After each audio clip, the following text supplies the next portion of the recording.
नमस्कार दोस्तों, आपका मंगल ज्योतिष में फिर से स्वागत है।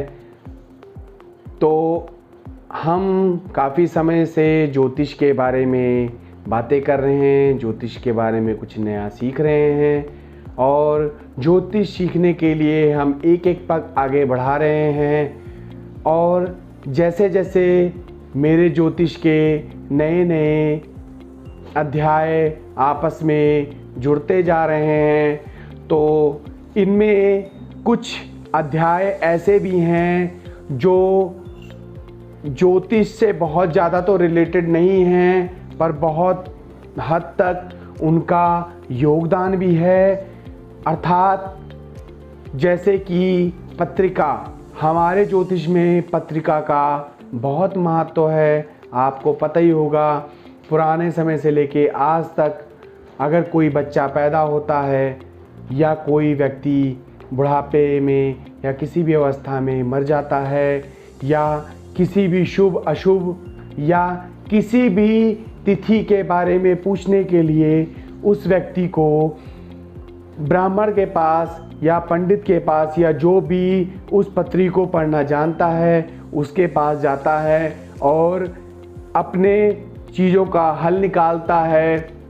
जैसे कि गंडमूल, जैसे कि अमावस, पूर्णमासी, तिथियां, चतुर्दशी, इसी प्रकार परिवार और ये सब दिन हैं जो कि हमारे हिंदू कैलेंडर के हिसाब से तिथियों का जो नाम रखा गया है वो 15-15 दिन का रखा गया है और इसमें लगभग 14 से 15 तिथियां आती हैं, जो कि मैं आप तक उन तिथियों का नाम दूंगा। और अभी हम बात करेंगे तिथियों के बारे में, जिसका हमारे ज्योतिष में बहुत ज़्यादा महत्व है।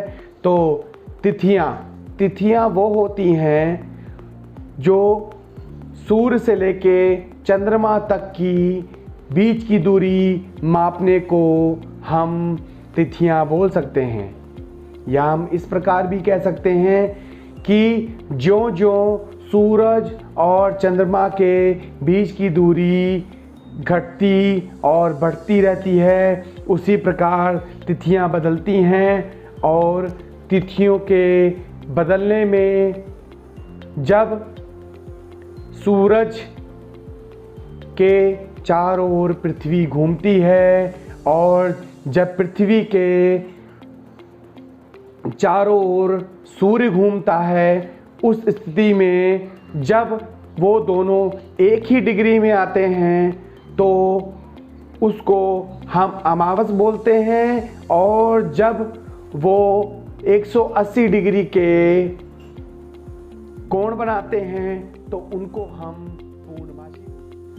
तो मित्रों, ऐसा मास में एक बार होता है, अर्थात 30 दिन में एक बार अमावस आती है और एक बार पूर्णमासी आती है।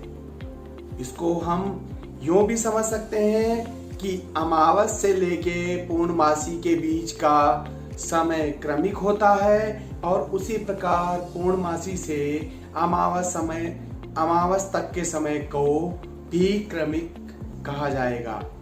और ये क्रमिक समय ही है, जो बीच का जो समय होता है, यही तिथियां ही हैं जो हमें इस क्रमिक समय के बारे में बताती। तो अगर हम इसको दूसरे उदाहरण से समझें तो सीधा सीधा सरल सा उदाहरण है कि पूर्णमासी से लेकर जब तिथियां अमावस तक जाती हैं तो उसको हम कृष्ण पक्ष बोलते हैं, और जब अमावस से तिथियां पूर्णमासी की तरफ जाती हैं तो उनको हम शुक्ल पक्ष बोलते हैं। दूसरे शब्दों में हम ये भी बोल सकते हैं कि अगर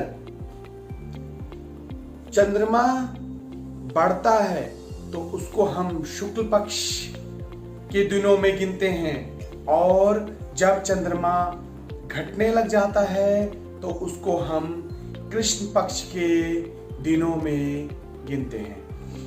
अब यहाँ पे हम ज्योतिष में इसको कुछ अन्य शब्दों में शुद्धि या बद्धि के नाम से प्रयोग करते हैं। जैसे कि शुद्धि शब्द का प्रयोग हम शुक्ल पक्ष के नाम के हिसाब से करते हैं, और वहीं पे जो बद्धी शब्द का प्रयोग हुआ है वो कृष्ण पक्ष के तिथियों के हिसाब से किया जाता है। तो इन तिथियों को हम एक सारणी के हिसाब से भी समझ सकते हैं। अगर हम सारणी के हिसाब से देखें तो जो शुक्ल पक्ष की तिथियां हैं वो प्रतिप्रदा, द्वितीया, तृतीया, चतुर्थी, पंचमी, षष्ठी, सप्तमी, अष्टमी, नवमी, दशमी, एकादशी, द्वादशी, त्रयोदशी, चतुर्दशी और उसके बाद पूर्णमासी आती है। और इसके अगर हम दूसरे पक्ष यहीं पे अगर हम कृष्ण पक्ष की बात करते हैं तो उन तिथियों में प्रतिप्रदा, द्वितीया, तृतीया, चतुर्थी, पंचमी, षष्ठी, सप्तमी, अष्टमी, नवमी, दशमी, एकादशी, द्वादशी, त्रयोदशी, चतुर्दशी और उसके बाद अमावस आता है। तो हम इस पे किसी दिन बहुत बड़ी फिर से चर्चा करेंगे कि ये तिथियां घटती बढ़ती क्यों हैं, इनके डिग्री का कितने डिग्री का फर्क होता है, तब तिथियां बदलती हैं, किस डिग्री पे कौन सी तिथि आती है, और इसमें चंद्रमा घटता बढ़ता है उसके बारे में भी पता लगता है। तो इसके लिए फिर से कभी चर्चा होगी। तो आप लोगों ने जाना कि तिथियां जो महीने में आती हैं वो हिंदू कैलेंडर के हिसाब से किस प्रकार होती हैं और उनके बदलने का कारण क्या होता है, कौन कौन सी तिथियां आती हैं, कौन कौन से पक्ष होते हैं। तो आज के लिए बस इतना ही।